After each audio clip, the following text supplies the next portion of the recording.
తిరుపతి లడ్డు వివాదం రాజకీయ నాయకులంతా కూడా నోరు అదుపులో పెట్టుకోవడం మంచిది, మాట్లాడడం మంచిగా నా ఉద్దేశం. కల్తీ జరిగిన మాట వాస్తవమే, దాని దోషం శిక్షించాల్సిన మాట వాస్తవమే.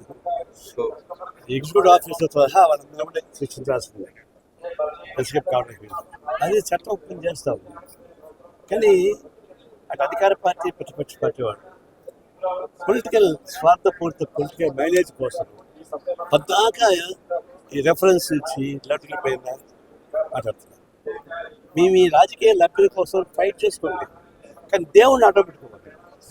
ఇప్పుడు కోట్లాది మంది డివోటీస్ భక్తులు, నేను మన తెలంగాణ గురించి చెప్తున్నాను, కోట్లాది భక్తులు హర్ట్ అయిపోతున్నారు, బాధపడుతున్నారు. లడ్లో ఏం జరిగిందో వాళ్ళకి తెలియదు, కానీ కోట్లాది మంది భక్తుల్ని మనోవేదన గురి చేసే పద్ధతులతో అధికార పార్టీ కానీ ప్రతిపక్ష పార్టీ కానీ మాట్లాడబాకండి దయచేసి. ఇది సుప్రీంకోర్టు ఇన్వాల్వ్ అయింది, సీట్ కంట్రోల్ జరిగింది. ఈ పార్టీ ఇవ్వని ఎస్కేప్ ప్రయత్నిస్తారు, చేయకూడదు, ఆయన ఉండాల్సింది. అందులో యాక్షన్ తీసుకోండి. ఈ రాజకీయ నాయకులు మాట్లాడబాకండి. మేము పొలిటికల్ ఫైట్ చేసుకోండి అధికార పార్టీ ప్రతిపక్ష పార్టీ, కానీ దేవుడిని అడ్డం పెట్టుకుని చేయబాకండి దయచేసి. స్టాప్ చేయండి డిస్కషన్. మిగతా మీ పార్టీ మీరు కొట్లాడుకోండి, నాకు అభ్యంతరం.